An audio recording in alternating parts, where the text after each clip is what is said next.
하나님 말씀 사도행전 2장 22절로 42절 말씀까지 조금 양이 많지만 우리 함께 읽겠습니다.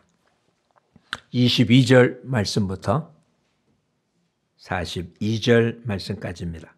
이스라엘 사람들아, 이 말을 들으라. 너희도 아는 바와 같이 하나님께서 나사렛 예수로 큰 권능과 기사와 표적을 너희 가운데서 베푸사 너희 앞에서 그를 증언하셨느니라. 그가 하나님께서 정하신 뜻과 미리 아신 대로 내준 바 되었거늘 너희가 법 없는 자들의 손을 빌려 못 박아 죽였으나 하나님께서 그를 사망의 고통에서 풀어 살리셨으니 이는 그가 사망에 매여 있을 수 없었음이라. 다윗이 그를 가리켜 이르되 내가 항상 내 앞에 계신 주를 배웠으며 나로 요동하지 않게 하기 위하여 그가 내 우편에 계시도다.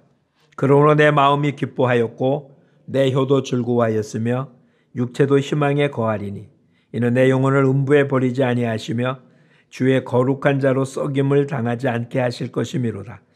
주께서 생명의 길을 내게 보이셨으니 주 앞에서 내게 기쁨이 충만하게 하시리로다 하였으므로 형제들아, 내가 조상 다윗에 대하여 담대히 말할 수 있노니 다윗이 죽어 장사되어 그 묘가 오늘까지 우리 중에 있도다. 그는 선지자라. 하나님이 이미 맹세하사 그 자손 중에서 한 사람을 그 위에 앉게 하리라 하심을 보고 미리 본고로 그리스도의 부활을 말하되 그가 음부에 버림이 되지 않고 그의 육신이 썩음을 당하지 아니하리라 하더니 이 예수를 하나님이 살리신지라 우리가 다 이 일의 증인이로다. 하나님의 오른손으로 예수를 높이심에 그가 약속하신 성령을 아버지께 받아서 너희가 보고 듣는 이것을 부어주셨느니라. 다윗은 하늘에 올라가지 못하였으나 친히 말하여 이르되 주께서 내 주에게 말씀하시기를 내가 내 원수로 내 발등상이 되게 하기까지 너는 내 우편에 앉아 있으라 하셨도다 하였으니 그런즉 이스라엘 온 집은 확실히 알지니 너희가 십자가에 못 박은 이 예수를 하나님이 주와 그리스도가 되게 하셨느니라 하니라. 그들이 말을 듣고 마음에 찔려 베드로와 다른 사도들에게 물어 이르되 형제들아, 우리가 어찌할꼬 하거늘 베드로가 이르되 너희가 회개하여 각각 예수 그리스도의 이름으로 세례를 받고 죄 사함을 받으라. 그리하면 성령의 선물을 받으리니 이 약속은 너희와 너희 자녀와 모든 먼 데 사람 곧 주 우리 하나님이 얼마든지 부르시는 자들에게 하신 것이라 하고 또 여러 말로 확증하며 권하여 이르되 너희가 이 패역한 세대에서 구원을 받으라 하니 이 말을 받은 사람들은 세례를 받음에 이날에 신도의 수가 3,000이나 더하더라. 그들이 사도의 가르침을 받아 서로 교제하고 떡을 떼며 오로지 기도하기를 힘쓰니라. 아멘. 올해 표를 함께 제창합니다. 나가 복음을 전하자.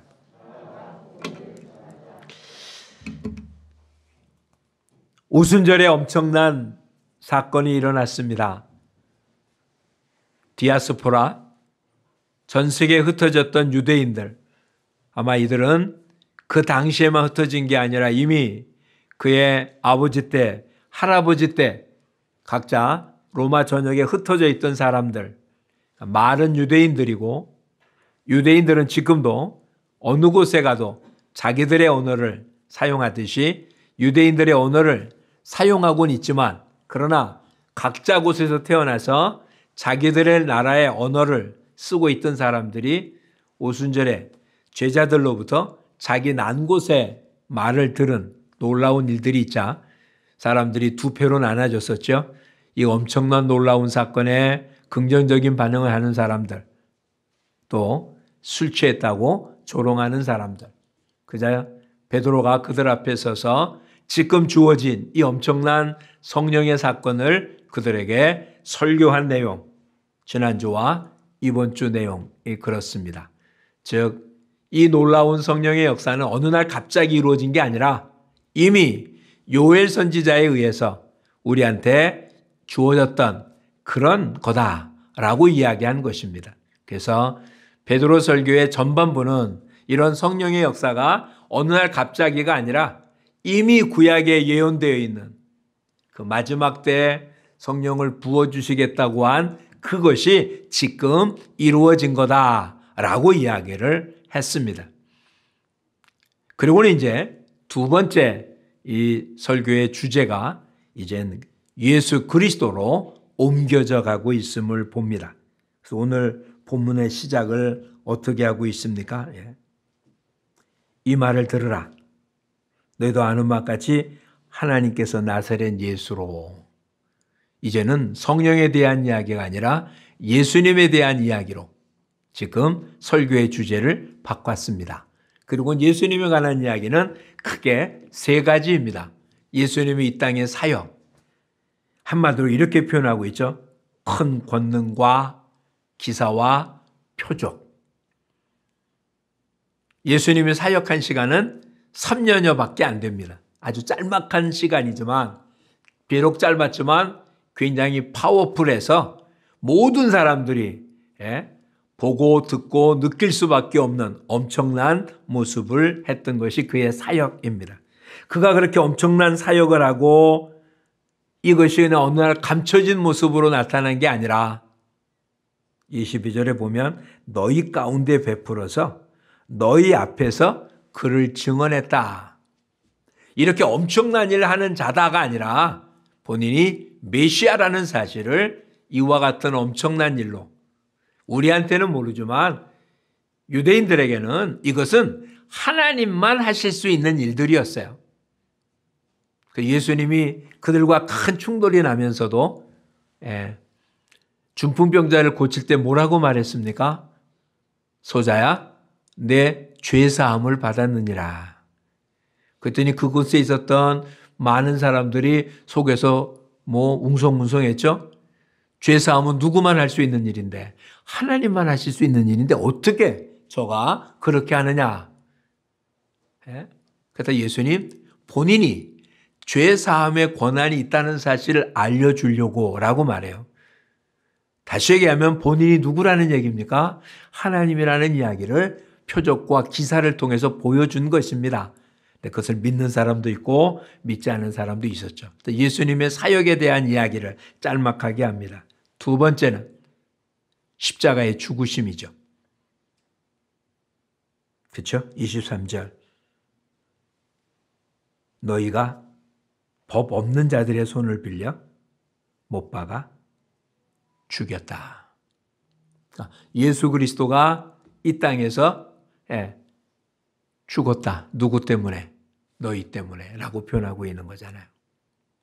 이 너희 속에 저나 여러분도 포함되어 있다는 사실을 놓쳐서는 아니 되는 거예요. 우린 대부분 이것을 그냥 객관적으로 보려고 하는 거죠. 십자가. 그래서 이거를 크게 봅니다. 온 인류를 위한 십자가.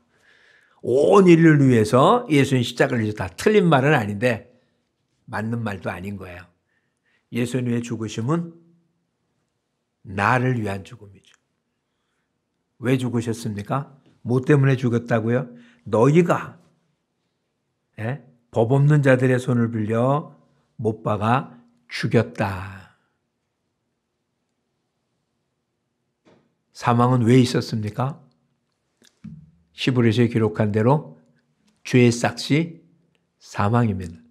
죄가 없다면 죽어야 될 이유가 없는 거죠. 그러니까 죽는다는 얘기는 죄가 있다는 얘기잖아요. 그 죄를 대신해서 우리 죄입니까? 아닙니다. 우리 죄가 아니에요. 내 죄인 거죠.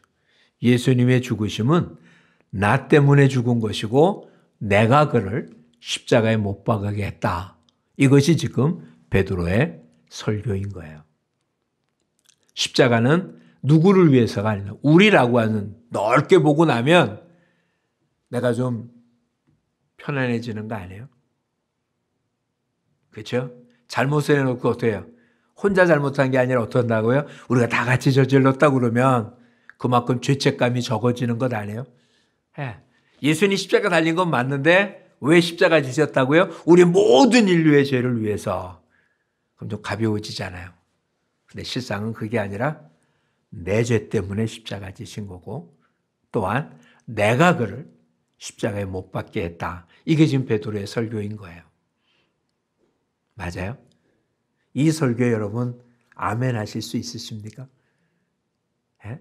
우리 모두를 위해서 맞는 말이지만 그건 의미가 없고요. 내 죄 때문에 또 그 죄, 그 십자가를 예수님 그냥 혼자 걸어가서 지신 거 아니잖아요. 누군가에 의해서 십자가에 달렸고 십자가에서 죽은 거잖아요. 그 누군가가 누구냐는 거죠. 로마 병정? 그런데 십자가에 못 박으라고 했던 그 당시에 바리새인 종교 지도자들 아니면 그곳에 있던 유대인들 거기에 나도 포함된다는 거예요. 이 사실을 놓치면 안 돼요. 이 사실이 있을 때 그 다음 사건이죠. 예수님에 대한 세 번째 사건, 부활인 거예요. 이 죄악에 대한 죽음이 아니라면 부활이 그렇게 특별한 의미를 가질 수가 없는데 그렇게 죽은 나를 하나님 어떻게 했다고요? 사망의 고통에서 풀어 살리신 이유는 그가, 즉 예수님은 사망에 매여 있을 수 없는 분이기 때문에 그리고는 부활에 대한 이야기를 오늘 본문 우리로서는 이해하기 어려운 25절에 다윗은 시편 16편 8절 이하의 말씀을 들어서 부활이 이미 다윗이 시편에서 그렇게 노래했다라고 지금 이야기하는 거예요. 그리고 우리가 지금 베드로와 사도들입니다. 우리가 그 예수님이 부활한 것에 대한 증인이다라고 표현하고 있어요. 부활이 어느 날 갑자기 일어난 게 아니라 이미 다윗이 어떻게 했다고요? 네. 26절에 보면 내 마음이 기뻐하였고 내 혀도 즐거워하였으며 육체도 희망에 거하리니 이는 내 영혼을 음부에 버리지 아니하시며 주의 거룩한 자로 썩임을 당하지 않게 하실 것이다. 주께서 내 생명의를 내게 보이셨으니 주 앞에서 내 기쁨이 충만하게 한다. 다윗의 이 노래가 예수 그리스도의 부활에 관한 이야기고 우리는 그 부활의 증인이다 라고 표현하고 있어요. 다윗은 BC 1000년경 사람입니다. BC 1000년에 즉 예수님 오시도 1000년 전에 메시아가 오셔서 우리 죄를 위하여 죽은 뒤 부활함으로 기쁨을 누릴 거다라고 이야기했는데 우리는 그것을 지금 보았다 이렇게 표현하고 있는 거잖아요. 과거에 다윗이 그렇게 노래했고 현재 지금 베드로가 그것을 목도했고 2000년이 지난 우리는 그것을 지금 누리고 있는 거예요. 과거의 사건, 현재 성경에 나타난 것은 지금 베드로의 설교가 그때 현재라고 따지면 우린 그로부터 2000년이 지난 지금인데 성경의 내용을 통해서는 시간에 상관없이 예수 그리스도의 부활에 우리 모두 동참되어 있는 거예요. 그래서 결과는 어떻게 됩니까? 31절을 보세요. 미리 본고로 그리스도의 부활을 말하되 누가? 다윗이 어떻게 했다고요? 미리 보았다고요. 2000년 뒤에 자기의 후손으로 올 그가 자기 후손이 아니라 주가 되고 부활할 것을 미리 보았고 이렇게 표현하고요. 그게 우리의 증인이라고요. 그게 무슨 얘기냐? 36절을 같이 읽어보겠습니다. 그런즉 이스라엘 온 집은 확실히 알지니 너희가 십자가에 못 박은 이 예수를 하나님이 주와 그리스도가 되게 하셨느니라. 다시 표현해 봅시다. 십자가에 죽이게 한 게 누구라고요? 너희. 이건 베드로의 설교고요. 우리는 내가 그걸 십자가에 못 박게 했어요. 내 죄 때문에 그랬고 내 죄와 상관없이 우리는 그를 십자가에 몰아버렸어요. 근데 누가? 하나님이 그를 주와 그리스도가 되게 하셨다. 이게 지금 베드로의 설교예요. 성령의 역사가 있었고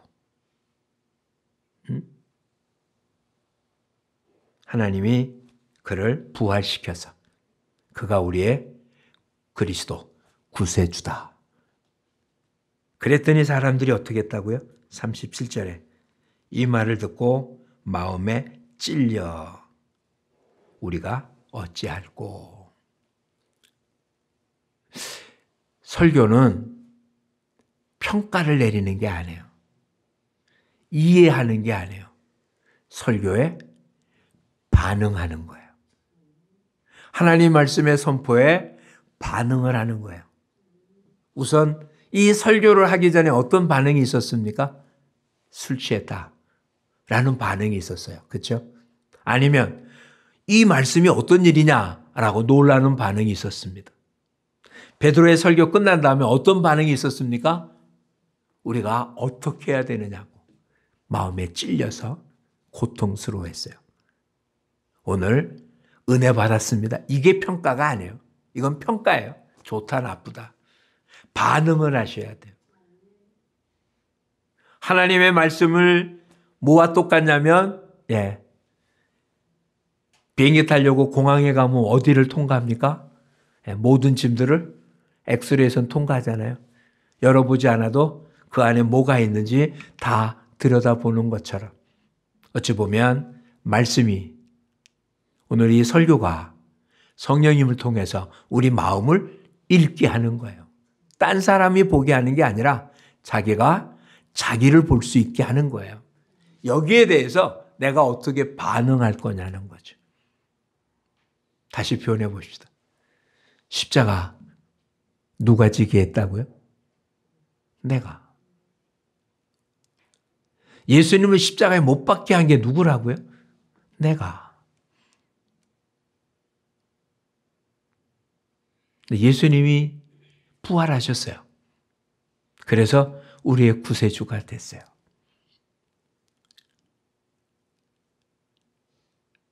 지금도 우리는 계속해서 죄라고 하는 개념, 악이라는 개념을 통해서 어찌 보면 예수님을 계속 십자가에 못 박고 있는 중이기도 한 거죠. 교회는 나오고 예배는 드리지만 말씀도 보고 기도는 하지만 실상 우리의 24시간 가운데 말씀을 따르고 주님을 따르는 시간은 얼마나 됩니까?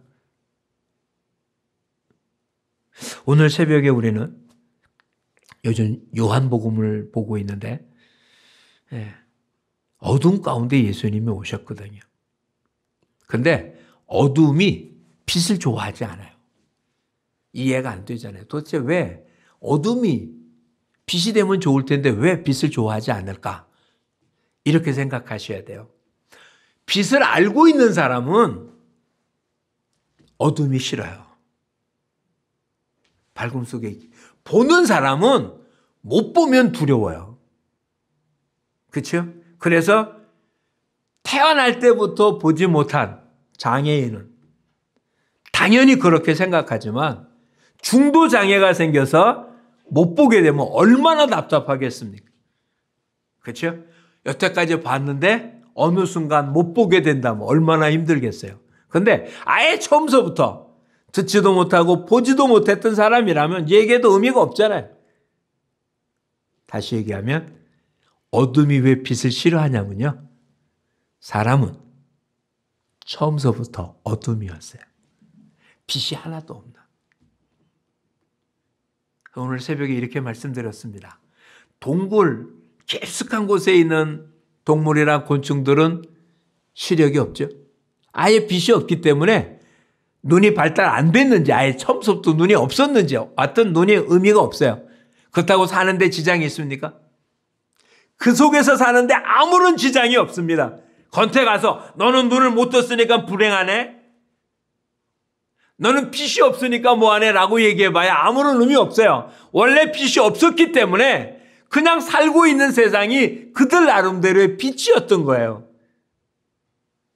예수를 모르던 세상에서. 예수 모르는데 사는데 아무런 지장 없습니다. 하나님 없는 세상 그 자체가 어둠인데 아무런 의미가 없어요. 내가 몸에 뭐가 묻었는지 하나 모르니까 상관없었어요. 근데 빛이 있어요. 그럼 빛이 좋을까요? 동굴 깊숙이 있는 곤충을 꺼내냈어요. 빛 가운데는 어떡합니까? 죽습니다. 그러니까 빛을 좋아하지 않아요. 그냥 어둠 가운데 있는 게 좋다고 느껴지는 거예요. 그게 사람이에요. 예수 믿으면 좋다는 건 예수 믿고 빛을 안 사람들만의 이야기고요. 빛을 모르는 사람은 빛이 싫어요. 그래서 안 믿는 거예요. 여러분 어떻습니까? 여러분 정말 빛 가운데 있는 사람들입니까? 요한일서는 이렇게 기록하고 있거든요. 하나님은 빛이시라. 어둠이 조금도 없다. 우리 보고 빛의 자녀랍니다. 분명 우리는 빛의 자녀예요. 빛을 알아요. 그래서 주님을 믿고 따르는 거잖아요. 근데 삶 전체가 빛이냔 말이에요. 그건 또 아니죠. 겉으로 드러내고 뭘 드러내고 믿는다는 빛을 드러내고 그 빛 뒤에 우리 많은 어둠을 가지고 있어요. 이 어둠을 드러내려고 안 해요. 그냥 감추고 있는 거예요. 도대체 우리가 왜 계속해서 말씀을 듣고 설교를 듣고 말씀을 묵상해야 됩니까? 이 말씀을 통해서 계속 뭘 하는 겁니까? 내 안에 아직도 있는 어둠을 보는 거예요. 어떨 땐 내가 그 어둠인지도 모르고 갖고 있었던 거예요. 그게 죄인지도 모르고 원래부터 있었기 때문에 당연히 한 거라고 생각했던, 또 우리가 살고 있는 사회에서 그게 당연하다고 여겨서 그냥 그렇게 살아왔던 것. 근데 말씀을 통하여 보니까 그게 잘못된 거래요. 그게 나쁜 거래요. 그건 악한 거래요. 그건 죄래요. 그럼 어떻게 됩니까? 오늘 본문에 나타난 대로 어찌할꼬? 라고 고민해야 되는 거예요. 사도행전을 좀 더 읽어가면 스데반도 똘 같은 설교를 합니다. 근데 그 사람들도 마음에 찔려요. 근데 그들은 그 찔린 마음 때문에 어떻게 해야 되냐고 고민하는 게 아니라 돌을 들어서 스데반을 쳐 죽였어요. 반응은 하긴 했는데 받아들일 생각 안 하고요. 오히려 빛을 몰아낸 거예요. 우리는 어둠 가운데 있겠다고. 우리가 전도하는 게 어려운 이유는 뭘까요? 우리는 전도할 때 정말 좋은 얘기하는 거거든요. 왜? 살 수 있는 얘기니까. 영생 얻을 수 있는 얘기니까. 그 주님을 하여 영원한 천국만이 아니라 이 땅에서도 여러 가지 혜택을 볼 수 있는 좋은 얘기를 하는데 왜 안 들을까요? 빛이 싫어요. 어둠 속에 살고 있던 동물들은 빛이 싫어요. 두려워요. 그래서 멀리하는 거예요. 이상하게 생각하지 마세요. 그건 당연한 거예요. 오늘 저와 여러분 하나님의 말씀에 어떻게 반응해야 되는지 베드로가 이렇게 표현합니다. 38절 같이 읽어보겠습니다. 베드로가 이르되 너희가 회개하여 각각 예수 그리스도의 이름으로 세례를 받고 죄사함을 받으라. 그리하면 성령의 선물을 받으리니. 이게 말씀에 대한, 말씀을 들은 제대로 된 반응인 거예요. 뭐 해라고요? 회개하고. 회개는 I'm sorry가 아니에요. 아, 내가 잘못했어요. 미안해요. 죄송합니다. 이게 회개가 아니에요. 회개는 돌아서는 거예요. 다시 얘기하면, 아, 내가 여지껏 있었던 게 어둠이었구나. 아니, 나는 이제 빛 가운데로 가겠다. 이게 회개인 거예요. 아, 내가 여지껏 행동했던 것이, 내가 생각한 것이, 내가 말하던 것이 이게 어둠이었구나. 이제는 이게 아니라 빛 가운데서 행동하고 말하고 살고 그렇게 하겠다고. 완벽하진 않지만 그것이 회개인 거예요. 다시 표현해 볼게요. 쉽다고요? 어려워요. 왜냐하면 어둠이 없을 때는 눈으로 본 게 아니라 뭘로 했습니까? 감각으로 했겠죠? 시력이 아닌 감각으로. 근데 이제 빛 가운데 와서는 눈으로 보고 해야 돼요. 여태까지 안 봤던 거잖아요. 안 했던 거잖아요. 힘들어요. 똑같은 성경을 보는데 누구는 이 성경 속에서 하나님을 만나요. 이 성경 속에 성령의 은혜를 입어요. 기적을 체험해요. 근데 똑같은 성경을 읽는데 그냥 잠만 자요. 이것처럼 좋은 수면제가 없어요. 그 두께도 딱 목침할 만큼 돼요. 왜 그럴까요? 왜 그럴까요? 회개. 자기의 죄악을 깨닫고. 그래서 뭐 하라고요? 회개하고 뭐 하라고요? 각각 예수 그리스도의 이름으로 세례를 받고. 회개는 어찌 보면 자기 개인이 마음속에 품고 행하는 거예요. 세례는 모든 사람이 보는 앞에서 내가 이제는 바뀌어진 사람이라는 얘기를 이야기하는 거예요. 그러니까 세례 자체가 구원받거나 그런데 얻는 것이 아니라 이제 내가 구원받은 공동체의 삶 속에 있다는 사실을 고백하는 행위가 되는 거예요. 유일한 명령이에요. 세례 받으라는 것은. 그래서 우리 모두 세례를 받아야 돼요. 그러면 뭐가 된다고요? 죄 사함을 받는다고. 그럼 하나님이 뭘 주십니까? 성령을 선물로. 오늘 본문은 성령의 선물이라고 기록되어 있는데 이건 이렇게도 번역할 수 있다고 성경책 밑에 있습니다. 성령의 선물이라는 글자 옆에 3이라는 글자가 써 있잖아요. 숫자가. 난 외에 3 또는 성령을 선물로. 그러니까 성령은 누구에게 임하고 있는 겁니까? 회개하여 세례받아 죄사함을 받은 자 안에는 하나님께서 성령을 선물로 허락한 거예요. 그래서 우리는 이 사도행전을 시작하면서 우리 안에 누가 있다고 고백했습니까? 성령을 이미 선물로 받은 그러한 사람들이에요. 그럼 우리가 또 이렇게 되냐? 삶 속에 계속해서 어둠을 추구하고 살고 있으니까 우린 계속해서 회개를 해야 되는 거고 성령의 능력 가운데 살아야 되는 거예요. 잊지 마십시오. 우리 육신은 어디에 속했다고요? 땅에 속했고 땅에 속한 것은 사망이라고 했단 말이에요. 그러니까 육신은 뭘 추구한다고요? 어두움을 추구해요.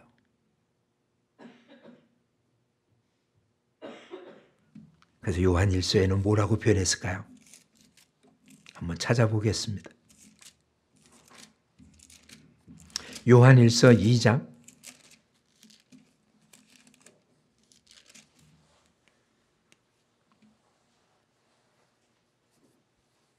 15절과 16절을 보겠습니다. 389쪽 같이 읽어봅니다. 이 세상이나 세상에 있는 것들을 사랑하지 말라. 누구든지 세상을 사랑하면 아버지의 사랑이 그 안에 있지 아니하니라. 이는 세상에 있는 모든 것이 육신의 정욕과 안목의 정욕과 이생의 자랑이니 다 아버지께로부터 온 것이 아니니 세상으로부터 온 것이니라. 이 지금 세상, 아버지 이 얘기를 요한복음에 표현을 한다면 세상은 어디에 속한 거고요? 어둠. 아버지께로부터 온 것은 빛입니다. 근데 세상의 것은 다 뭐라고요? 어둠이에요. 근데 우리 계속 어디 살고 있어요? 세상에 살고 있잖아요. 뭘 계속 추구하고 살고 있습니까? 솔직히 세상 것 추구하고 살고 있잖아요. 오늘 본문에 나타난 세상에 있는 모든 것이 뭐라고요? 육신의 정욕, 안목의 정욕, 이생의 자랑. 이건 다 어디서 나온 거라고요? 세상에서 나온 거라고요. 어두운 거라고요. 우리 속에 있는 욕심은 어디에 속한 거라고요? 세상에 속한 거라고요. 어둠에 속한 거라고요. 이 땅에 살면서 우리는 어둠을 벗어날 수 없을 만큼 어두운 것들이 잔뜩 있어요. 그걸 추구하면 어떻게 됩니까? 망할 거예요. 우리는 가만히 있으면 빛의 자녀가 되는 게 아니고요. 가만히 있으면 우리 속에 뭐가 계속 어둠이 스물스물 올라오게 되는 어둠의 사람이 될 수밖에 없는 사람들이에요. 그러니 이제는 이런 걸 추구하지 말고 아버지께로부터 온 것, 선물이잖아요. 성령에 의해서 사는. 그래서 사도 바울은 에베소 교회를 향하여 이렇게 외쳤습니다. 술 취하지 말라. 이는 방탕한 것이니 성령의 충만을 입으라. 술 취한다는 말이 그럼 뭐하고 똑같은 말입니까? 어둠에 취했다는 얘기예요. 그렇게 해석이 가능하잖아요. 어둠 속에 살면서 어둠을 추구하고 그냥 사는 것, 그게 술 취한 거예요. 이게 뭐 한 거라고요? 방탕한 거라고요. 그러지 말고 어떻게 살라고요? 성령의 충만을 받으래요. 성령 충만은 뭐 가운데 사는 삶입니까? 빛 가운데 사는 삶이에요. 다시 한번 표현하겠습니다. 어둠 세상 속에서 빛으로 사는 게 쉽습니까? 어려워요. 힘들어요. 근데 왜 그렇게 살아야 됩니까? 그게 생명이기 때문에요. 예? 지금 이 땅에서 편안하게 살려고 신앙생활하는 게 아니고요. 생명을 얻으려고 신앙생활하는 거예요. 그러니 쉬운 길이기 때문에 그 길을 걷는 게 아니고요. 어려워요. 아직도 우리는 세상이 어둠이거든요. 근데 그 어둠 속에 빛으로 사니까 모든 공격은 어디로 오겠습니까? 빛된 곳으로 공격이 오는 거죠. 빛 때문에 자기의 잘못된 걸 알아서 고치려고 하는 사람이 아니라 빛을 없애면 어떡할 수 있습니까? 잘못된 게 안 보이는 거잖아요. 그래서 괜찮다고 생각하는 거죠. 그래서 안 들으려고 하는 거예요. 근데 저와 여러분 보고 뭐라고 하는 겁니까? 듣든지 안 듣든지 외치라고 우리한테 알려준 거예요. 이게 하나님이 구원의 방법이라고요. 그렇게 외칠 때 어떤 사람이 생기는 겁니까? 가슴을 치며 우리가 어찌할꼬라고 외치는 사람이 생기는 거예요. 이미 여러 번 말씀드렸어요. 전하지 않으면 뭐 한다고요? 듣지 못하고, 듣지 못하면 믿지 못하고, 믿지 못하면 구원 얻지 못하는 거예요. 세상 사람들은 하나님이 있는 줄 모릅니다. 왜? 어둠 속에 있으니까. 빛이 없으니까. 누군가가 빛이 있다고. 너희들이 살고 있는 세계가 다가 아니라고. 진짜 좋은 세계가 있다고. 그걸 알려줘야 될 사람이 있는 거잖아요. 이걸 알려주게 하기 위해서 하나님이 하신 방법이 뭡니까? 우리를 구원하시는 예수 그리스도의 십자가 사건과 부활이 있고 우리가 그 일을 하도록 성령님이 우리에게 오신 거예요. 그 일이 아니라면 성령이 우리에게 계실 이유가 없잖아요. 우리가 영의 사람이 됐다는 이야기는 그 일을 하라고 부름을 받은 거예요. 다시 얘기하면 우리 주변의 모든 사람들에게 오순절의 역사가 일어나기를 저와 여러분을 통해서 그 일이 일어나기를 원하시고 있는 거예요. 이제 이 일을 감당하자고요. 누가 했습니까? 성령의 말하게 하심을 따라.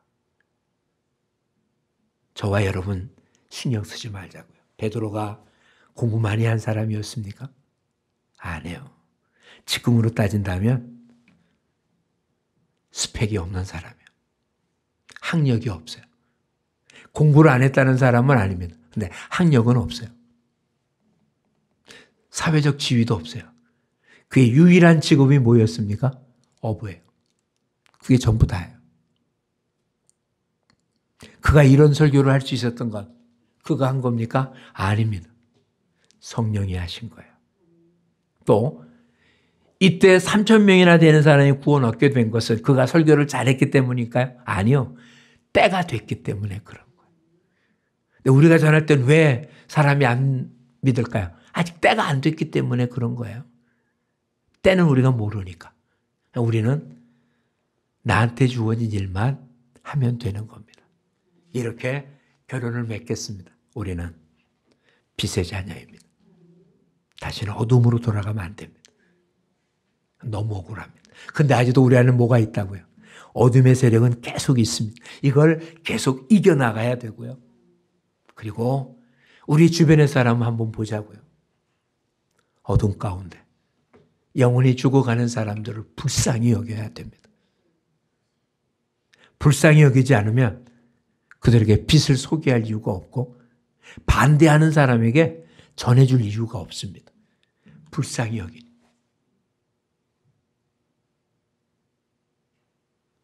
오늘 저와 여러분의 삶, 이 일을 주님 앞에서 감당하기 위하여 하나님 우리에게 성령님을 허락하셨으니 우리도 이런 일을 감당하는 모습들 되어지기를 축복합니다. 이건 몇몇 사람에게만 해당되는 일 아니냐라고 말하고 싶어요. 사도행전 6장에 사도들이 자기들이 하는 일이 너무 행정적 일에 뽑기자 집사들을 뽑으면서 이렇게 표현하고 있습니다. 6장 4절입니다. 같이 읽어볼까요? 우리는 오로지 기도하는 일과 말씀 사역에 힘쓰리라 하니. 사도들이 할 말이잖아요. 어떻게 목회자가 이런 일에 전담한다라고 얘기하고 싶어요. 그런데 지금 말씀 사역에 힘쓰니라 라고 되어 있는데 이건 개역 개정판이에요. 옛날 우리 개정판은 뭐라고 되어 있을까요? 기도하는 일과 말씀 전하는 일에 전무하리라 라고 되어 있었어요. 이 말씀 사역이 뭐라고요? 말씀 전하는 거다. 여기도 본문에 6이라고 써져 있네요. 이게 말씀 사역이라는 말 및 다르게 번역을 뭐라고요? 말씀의 봉사. 말씀 전하는 게 말씀 사역이에요. 말씀을 전한다는 걸 한 단어로 고쳐보십시오. 뭡니까? 전도예요. 믿는 사람들한테 전하기 때문에 설교고요. 믿지 않는 사람한테는 설교가 안 돼요. 믿지 않는 사람한테는 설교가 아니에요. 전도인 거예요. 도를 전하는 거고요. 믿는 사람한테는 하나님의 말씀을 풀어서 이해시키는 설교인 거예요. 둘 다 말씀의 사역이죠. 말씀의 봉사인 거예요. 이미 교회가 이 땅에 정착이 된 뒤에는 어떤 제도적인 모습이 생겼어요. 그래서 설교는 아무나 하지 못하도록 했어요. 그래야 좀 질서가 생길 거잖아요. 그래서 신학을 하거나 혹은 어쨌든 어떤 지위가 있거나 직책이 있는 사람한테는 설교할 수 있는 권한을 주고 그래서 강도권이라고 그래요. 그래서 장로교에는 강도사라고 있잖아요. 강도권을 가진 사람만 강단에 쓸 수 있다라는 제도를 만든 거예요. 이게 옳으냐 그러냐는 떠져도 워낙 많은 사람이 존재하니까 그렇게 됐어요. 근데 전도는 모든 그리스도인들이 해야 되는 일인 거예요. 설교하는 게 아니고 뭐 하면 된다고요? 그냥 말씀을 전하면 된다고요. 피켓을 들고 서 있으면 된다고요. 왜? 눈 있는 사람이 볼 거니까. 안 그래요? 듣든 안 듣든 외치면 귀는 다 들려요. 그러면 되는 거예요. 그게 누구의 일이라고요? 나의 일이라고요. 기도하는 것과 말씀 전하는 일에 전무한다. 이게 사도들만의 이야기가 아니라 우리 모두의 이야기인 거예요. 우리 모두 이런 사역자가 돼서 하나님이 마련하는 그 놀라운 면류관을 기대하는 우리 모두가 되기를 축복합니다. 다시 한번 말씀드립니다. 여러분을 대적하는 말씀을 전하는 사람들한테 해코지라는 이런 사람들을 이상하게 여기지 말자고요. 그들은 못 봐서 그래요. 그렇죠? 못 봐서. 몰라서. 그렇죠? 이런 얘기로 말씀을 마쳐보겠습니다. 호불호가 있긴 하지만 굉장히 맛있다고 하지만 먹기 전까지는 맛있다는 걸 느끼지 못하는 과일이 있죠. 네. 열대과일 가운데 동남아시아 가면 가장 하는 두리안이라는 과일입니다. 먹으면 맛있는데 먹기 전에 냄새는 이건 뭐 정신 못 차리죠. 두리안은 원숭이도 안 먹더군요. 옛날 뭐 그 TV에서 하는 것처럼 원숭이한테 두려지니까 먹지도 않더라고요. 그래서 버스 안에서는 절대로 두리안을 까면 안 된대요. 그 뭐 얼마 동안 버스에 사람 못 타서. 근데 먹어본 사람 어떻습니까? 그 이상한 냄새를 갖고도 먹습니다. 그렇죠? 그 맛은 못 잊으니까. 근데 먹어보지 않은 사람은 그 냄새 가운데 먹을 생각도 안 하잖아요. 우리는 복음을 맛보았기 때문에 빛을 알지만 복음의 맛을 모르는 사람들은 먹을 생각조차도 안 합니다. 너무 이상하고 귀찮고 더럽고 그렇게 느끼고 있는 거예요. 그렇다고 우리가 그에게 제공 안 하겠어요? 먹어만 보면 알 수 있는데. 그렇죠? 그들이 아무리 거절해도 우린 계속해서 그들에게 복음을 보여주고 맛보게 해줄 의무가 있는 사람들. 기도하는 일과 말씀 전하는 일에 빛된 사명을 감당하는 우리 모두가 되기를 축복합니다. 기도하겠습니다. 고맙습니다, 주님. 주님이 내 죄로 인하여 십자가를 지시고 나를 구원하기 위하여 부활하심으로 이 큰 생명을 얻었기 아직도 어둠 가운데 있는 자들에게 이 빛된 놀라운 소식을 전하는 이 귀한 사명을 온전히 감당하는 우리 모두가 되게 하옵소서. 말씀을 들을 때마다 우리 자신을 돌아보게 하시고 그 속에서 주님이 원하는 것들과 그러지 못한 것들을 잘 구별해서 주님의 뜻에 맞추어가는 더 성장해가는 우리 모두가 되고 사명을 잘 감당하는 우리 모두가 되게 하여 주시옵소서. 우리를 통하여 우리의 온 가족 식구들이 주변의 식구들이 우리를 만난 사람들이 복음의 찬 맛을 누리며 천국의 기쁨을 함께 맛보는 은혜를 허락해 주시옵소서. 예수님 이름으로 기도합니다. 아멘.